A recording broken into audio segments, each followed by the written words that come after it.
сезініп, память нормальный, ұйқы нормальный, немереңмен бірге там гулять етіп, тауға шығып деген сияқты велосипед теуіп. Сондай состоянияға келуге болады. Кәрілік деген нәрсені егер микро-макро элементтермен дұрыс қолданып отырсаңыздар, онда бұрын неге долгожительдер бар ғой, көп өмір сүретін адамдар көп болған. Өйткені тамақ дұрыс болған. Понимаете? Біз жәнегі айтып отырған, біз тамақтарды, микроэлементтерді, жәнегі 18 ана бәрі біледі ғой, постклетки, 16 там аминақышқыл, это минералдарды, которые ошелачивать организм. Таңертең ана суға кішкене тұз қосып, жылы суға тұз қосып ішіңіздер. Асқазан бәрін тазартып күшті. Это минералы. Вы знаете, что натрий это минералы? Минералы, они ошелачивают организм. Және щелочная средаға келеді. А в щелочной среде паразиты, вирусы не выживают. Одан кейін жәнегі ферменттер, аминақышқылдар, витаминдер, минералдар, және бәрі толық, незаменимый жирные кислоты. Оны біз тамақ арқылы алуымыз керекпіз. Ал қазіргі тамақтардың бәрін пайдасы қандай? Бәрін жамандамайын, бірақ пісірған тамақтарыңыз, магазиннен алып жатқан тамақтарыңыз қандай? Құны жоқ, құнарлығы жоқ ондай. Өзіңіз байқайсыздар ма, кішкене тамақ ішсеңіздер, іштеріңіз осылай созылып, прямо анау неудовлетворенность барып, ұйқысы келіп адамдар сондай состоянияға келді. Өйткені сапасы желает лучшего. Согласны со мной? Да? Дәрі-дәрмектер, запомните, дәрі-дәрмектер это временный эффект сіздерге. Ол көмек керек кезінде экстренный случайда, там, например, обезболивающий, там, қатты ауырып тұрған жерлеріңізді басып, бірақ ол ауру қайталана береді, ауру кетпейді сіздерде. Состояние кетпейді, мына қаншама нетсеңіздерде массаж или бірнеке жасаңыздарда. Ал мына протокол клеткаларды қалпына келтіріп, оған қоректік заттардың бәрін беріп жұмыс істесе, сонда долголетие, үлкен болашаққа жұмыс жасайсыздар да. Сондан кейін айтып отырмын ғой, біздің протокол бірдің ең үлкен мақсаты сіздің организмдегі 63 триллион клеткаңызды қалпына келтіріп жұмыс істеткізу. Чтобы он долго вам прослужил, чтобы жақсы көп өмір сүріп берсін деп отырмын ғой. Сол кезде онда мына аурулар, ваше состояние, как следствие, потихоньку начинают сами уходить. Это біздің протокол туралы айтып отырмын да. Так, сұрақтар келді ме? Сұрақ келген екен, Ямайка дейді, гепатит Б и С квотамен индийский препаратпен заморозить етіп қойған, өз алдына ем жасап оятпа деді дейді. То есть заморозили, если басқа істесен... Да, я понял.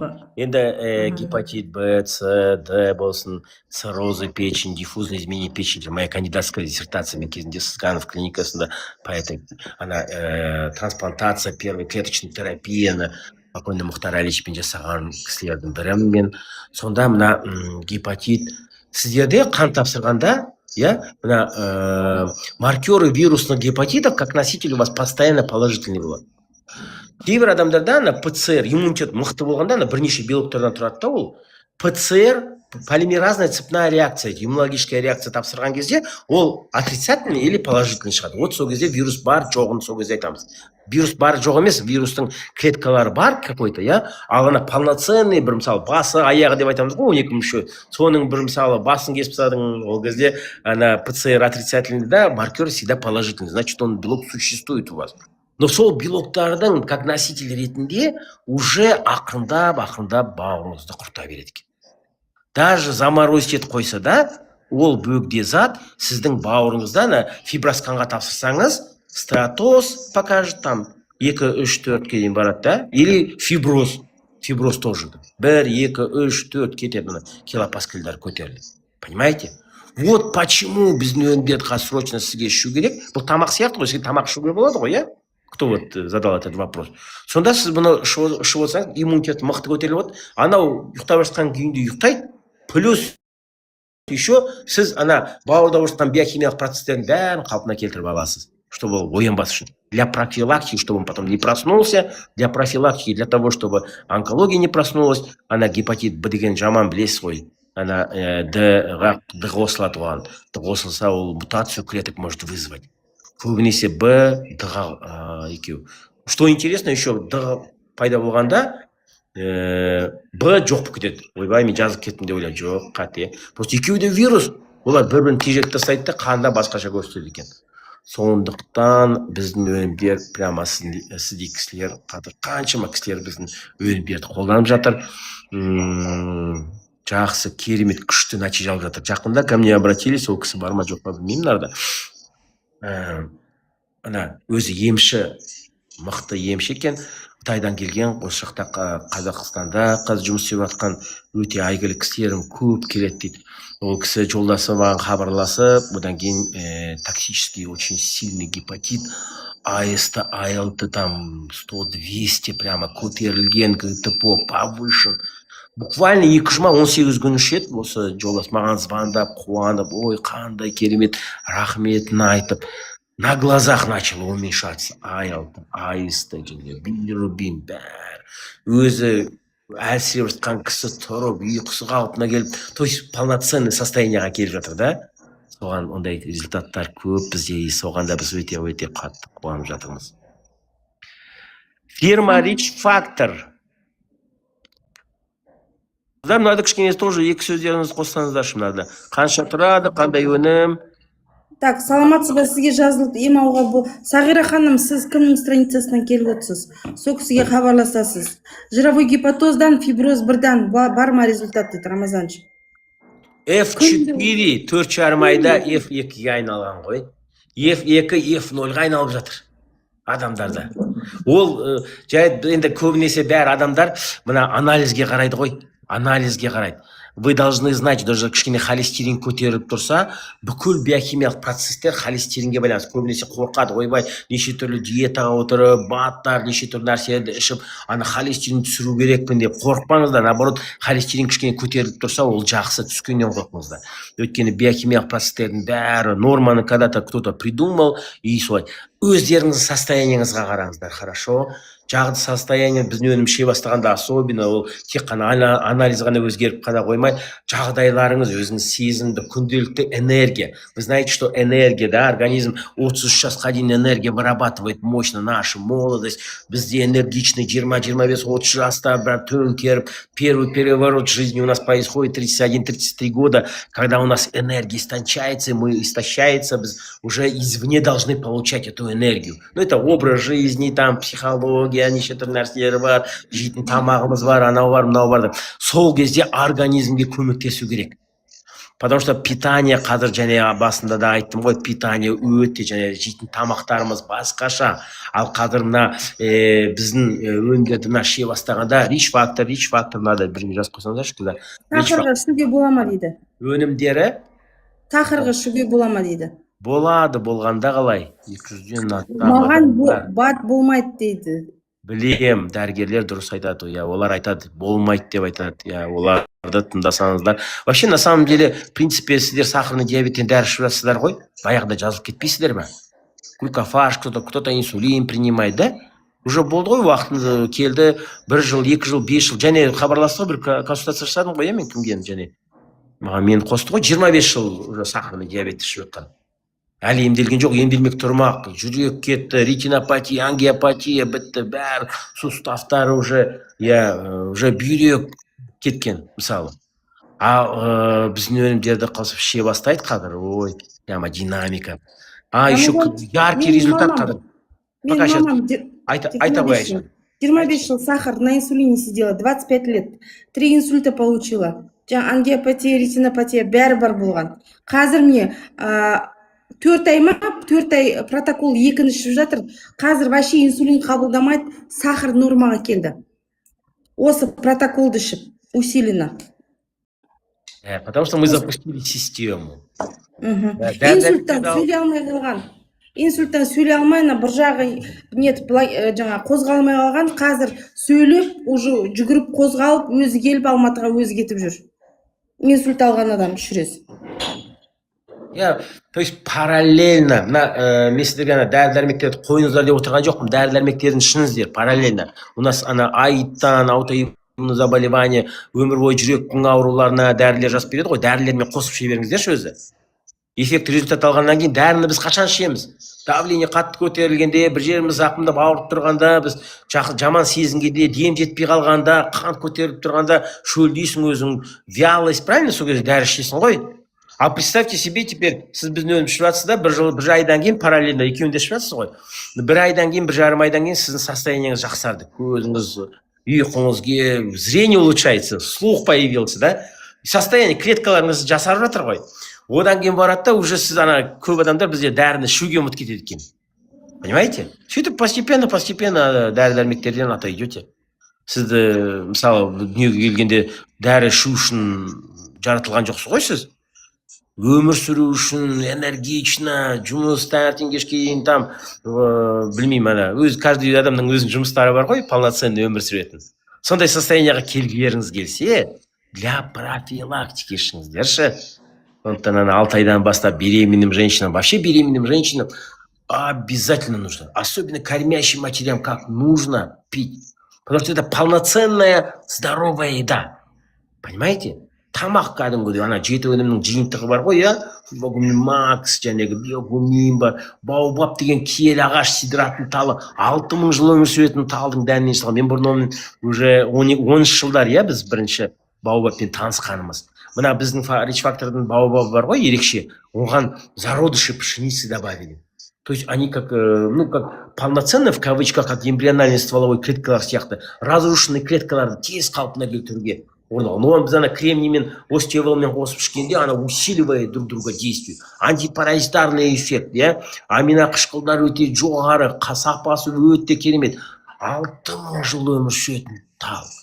Код долголетия, какой-то секрет долголетия там есть? Мысалы, возьмите человека, бір адам, тек қана там картошка ет, таңертең кешке дейін жейтін. Мысалы, тура сондай адам, мысалы, ол бір жылдан кейін ана кісі қандай болады, иә? Или бір жыл бойы жәнегі әртүрлі фрукты, красный икра, черный икра деген сияқты, иә? Легкий тамақ, то есть сінімді, күшті, омега, бәрін қолданып жатқан екі адам қалай өзгереді бір жылдан кейін? Понимаете, да, о чем я говорю? Состояние одного человека какое будет, второго человека какое будет.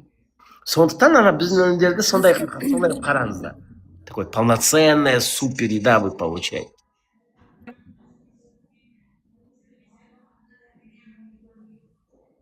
Капилляр гемангиома болады ше? Аха, болады. Біздің өнімдерді... Лайк басып отырайық, адам көбейсін. Лайк басамыз. Лайк басып...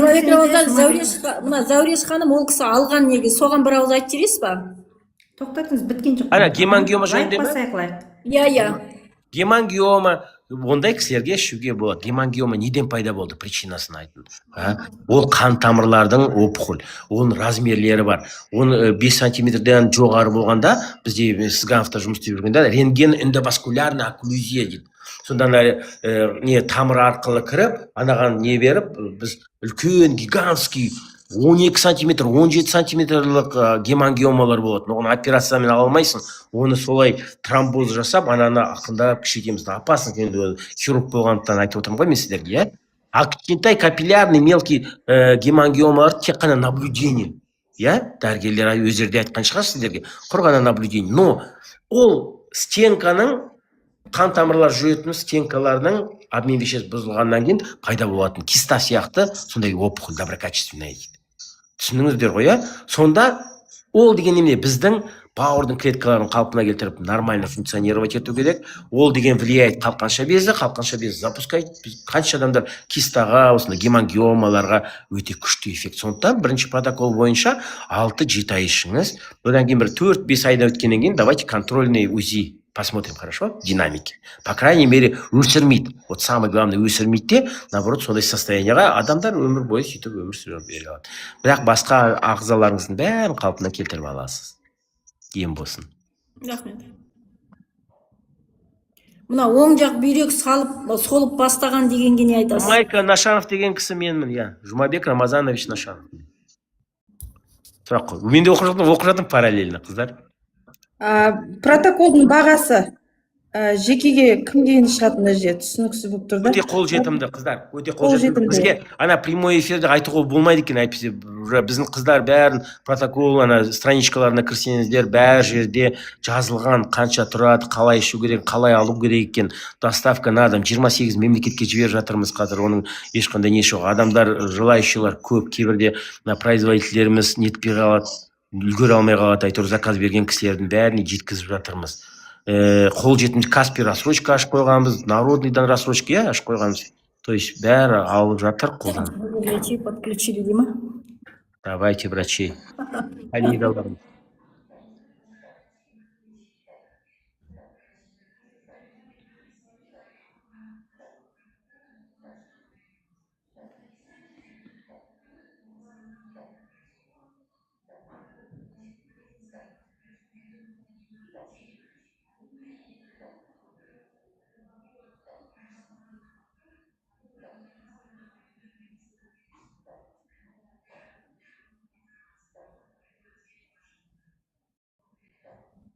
Лайк бас деп айтшыңыз.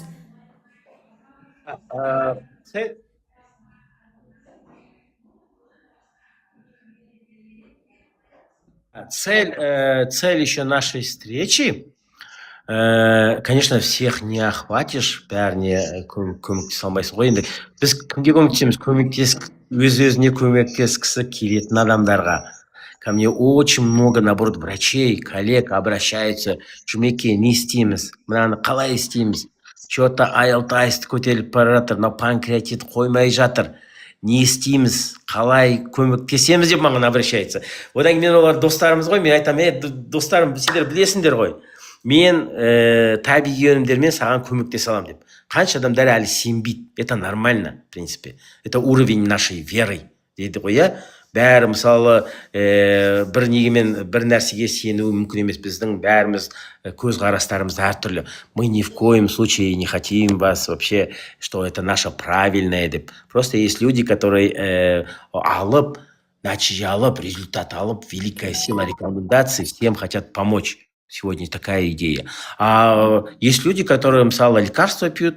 Да, и среди наших родственников есть люди, которые только на лекарствах сидят. Я их не осуждаю, это нормально.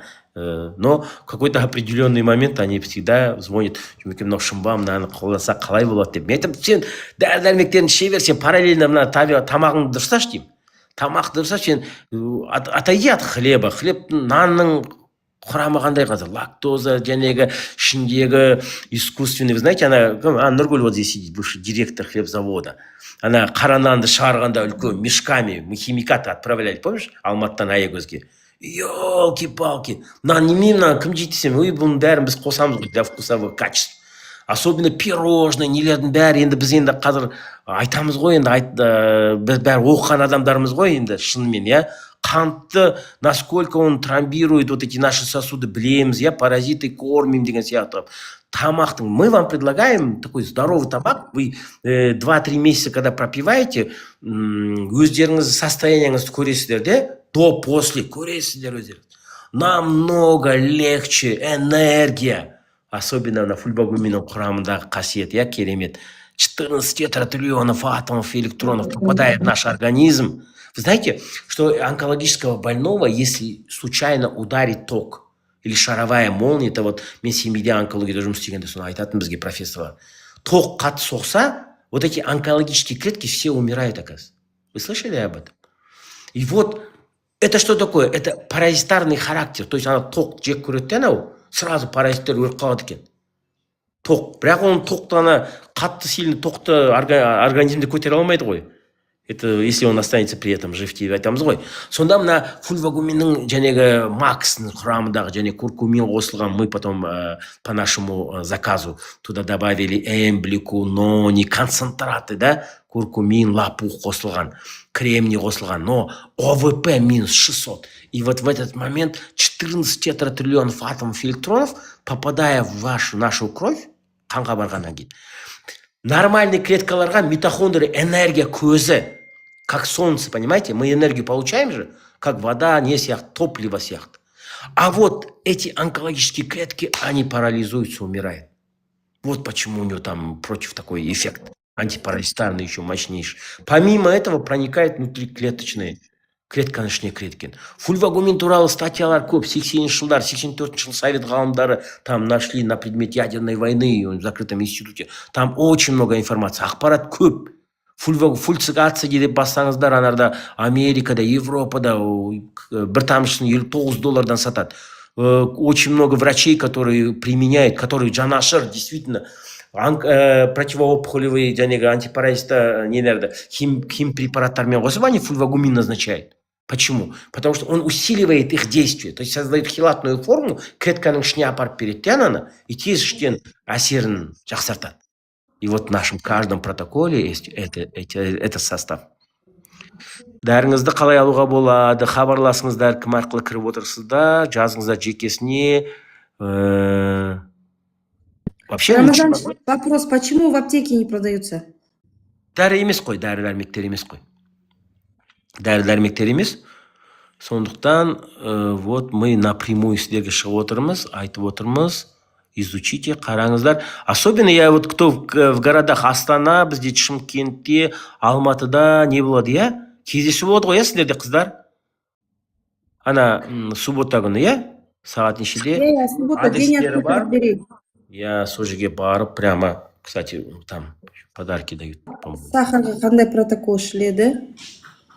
Бірінші протокол, қыздар, мен бағанан бері айтып отырған нәрсенің бірінші протокол для профилактики, для восстановления клеток и для омоложения клеток. Ұйықтап жатқан гепатитке ем боламын.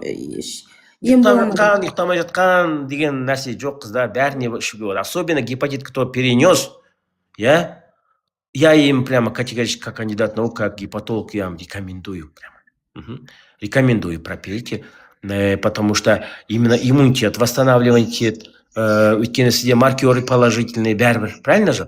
Ол білдірмейді постепенно, если вы там с опытом, который болеет уже несколько лет, вы, наверное, если фиброскан сдаите, өзіңіз көресіз, фиброскан басында, например, 0, 1 болып тұрса, со временем, даже у вас отрицательный ПЦР, со временем бауыр қатай береді, грубо говоря, бауыр қатай береді екен.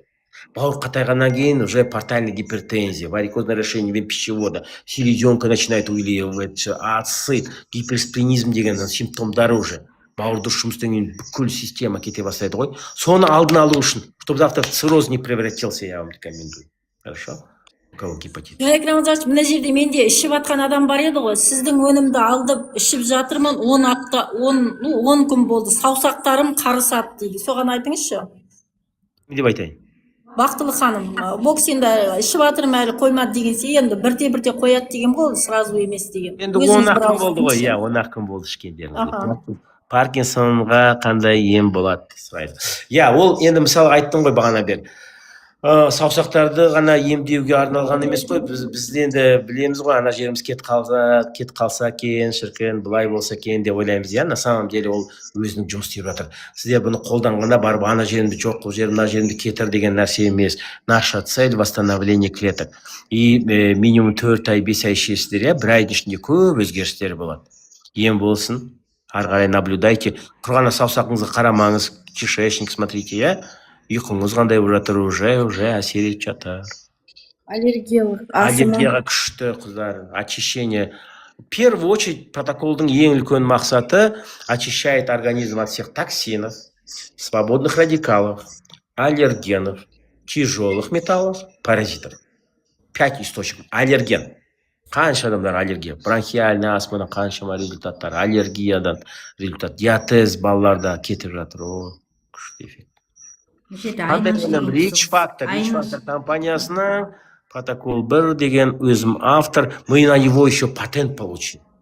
Патент они проверяли 8 месяцев қарап, все, клеточное восстановление деп, ой, қалай күшті решение алды. Майк Рамазанович, мына жерде сұрақ келіп тұр екен. Аутоиммунное заболеваниеға иммунитетті көтеру керек па дейді. Көтеруге болмайды, наоборот, подавляет. Ну, смотрите. Давайте кішкене остановимся. Что такое аутоиммунное заболевание? Иммунитет начинает атаковать свои собственные клетки. Ол селезенка может атаковать, онда тромбоцитопеническая пурпура деген диагноз пайда болады. Аутоиммунное заболевание, аутотиреоидит, щитовидная железаның клеткаларын, СКВ деген системная красная волчанка, иә? То есть организм өзінің клеткаларына қарсы атака жасайды, да? Ол ана гормондар беріп подавлять етеді. Ол симптоматика дейді, симптом. Ал неге ол иммунитет өз-өзін атака жасап жатыр? Иммунитет с ума сошел, сам себя начинает съедать. Я медицина ем жоқ. Тек қана гормон, всю жизнь. ары қарай не бола бересің, иә. Ал мына өнімді, конечно, ішуге болады. Ішу керек. Неге? У нас клеточное восстановление. Иммунитет перестройка жасайды да. Футболмен бауаптың ішінде есть архобактерии, олар тірі, қымыз сияқты настоящий продукты. Олар начинает иммунитетті перестраивать, басқаша жұмыс істеткізе бастайды. Вот почему нужно длительное применение, потому что там системная болезнь. Я дәрі-дәрмектермен қосып, өздеріңіздің дәрі-дәрмектеріңізді қолданыңыздар. И плюс біздің өнімдер, как питание сияқты, усиливайте намного. Егер аурудан құтылып кеткіңіз келсе, осы біздің өнімдерді қолданыңыздар. Рамазанович, бастаған бүйрек көмегі бар ма дейді, солып қалған. Бізде бар еді ғой сондай результат, Рамазанович? Смощенная почкадан результаттар бар ғой. Смощенная матка, смощенная почка, смощенный щитовидная железадан. Көріңіздер, иә? Қолданып көріңіздерші, одан зиян көрмейсіздер, оны тек қана пайда көресіздер. Результаттар бар, одан кейін бюджетке шықсаңыздар, ана кісілер сіздерге результаттарын жібереді, ана прям отзывы людей кәдімгідей. Химия алып жатыр, асқазан, бауырда метастаз көмегі бар ма дейді. Срочно. Те люди, которые химиотерапию получают, ондай кісілерге прямо срочно, өзім мен онкологпын, ондай кісілерге неге интоксикацияны алады. Онкологический интоксикация алады.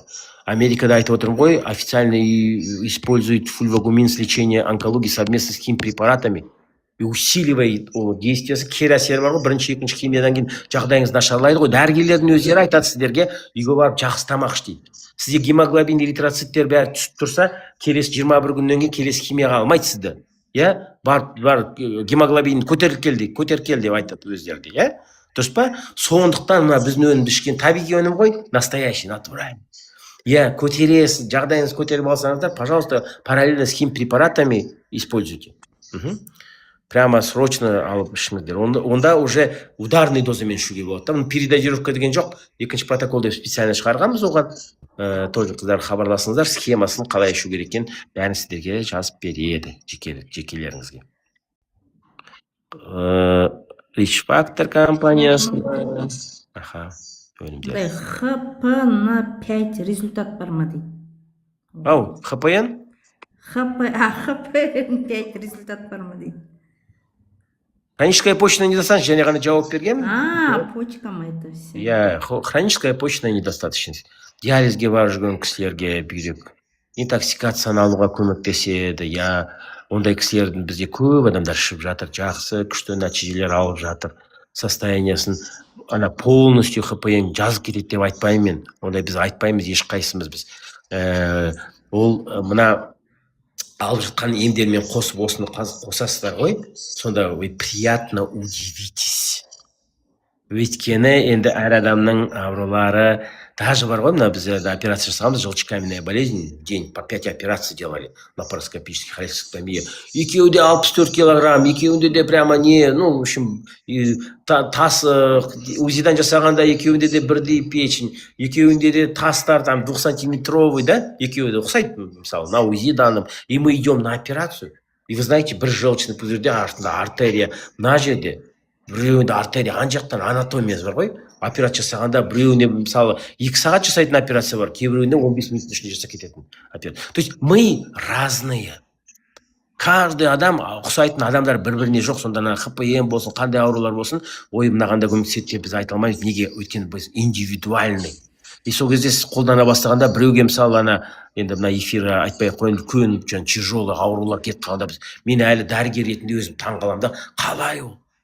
Қалай это, как произошло? Енді мен практикамда болмаған нәрсе ғой ол, мысалы. Қаншама дәрігерлермен жұмыс істеп, хирургияда жұмыс істеп жүргенде, как это произошло деп өз-өзіме не іздеймін де, вопрос-ответін іздеймін де, қалай бы. А у одного человека, мысалы, 15 күннің ішінде, 20 күннің ішінде эффект, результат уже.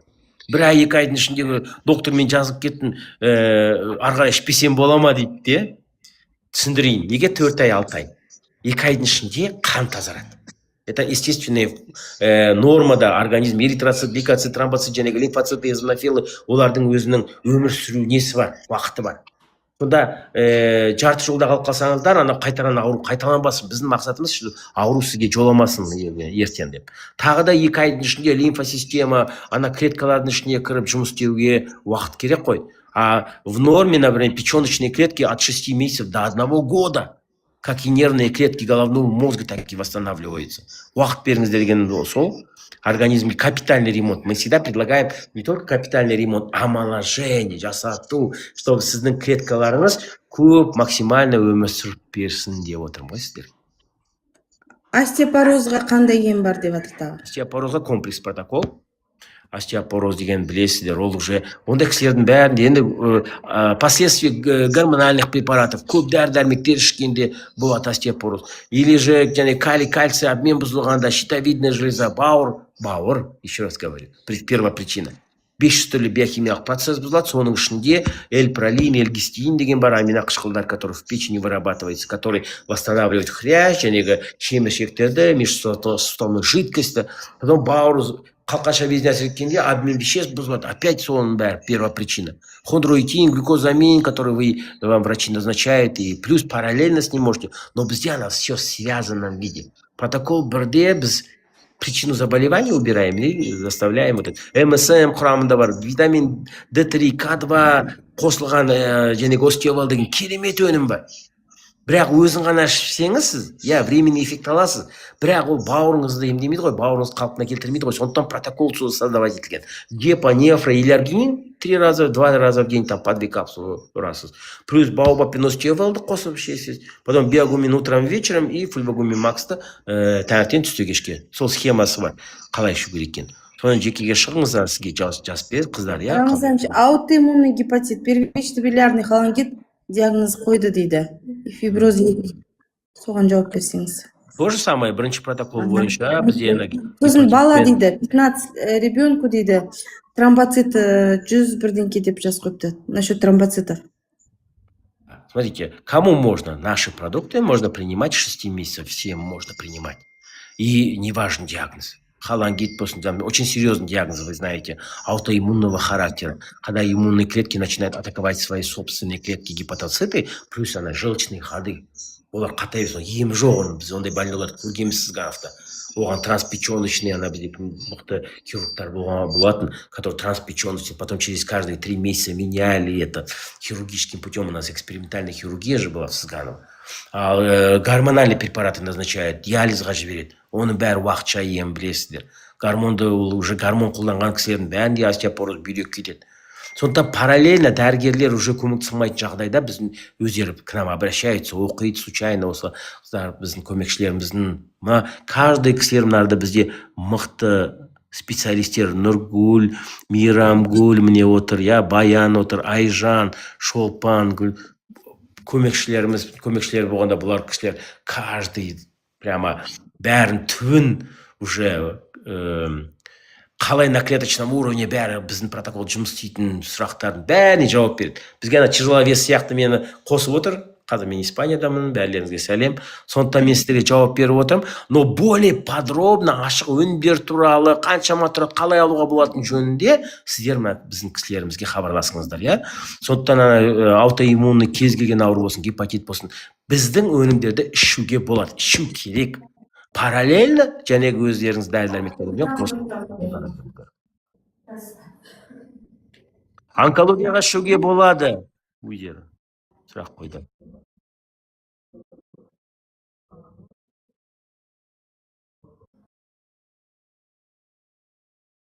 Норма деген клеткалардың ішінде өзгерістер болғанда әлі УЗИ-да, биохимияда анализдер көрсетпейді. Кальций, мысалы, бәрі кальций ішеді, кальций ішу керек, сен остеопорозың кетеді, бірақ кальций көп ішкен кісілердің өздері остеопороз вызывает. Знаете почему? Кальций көп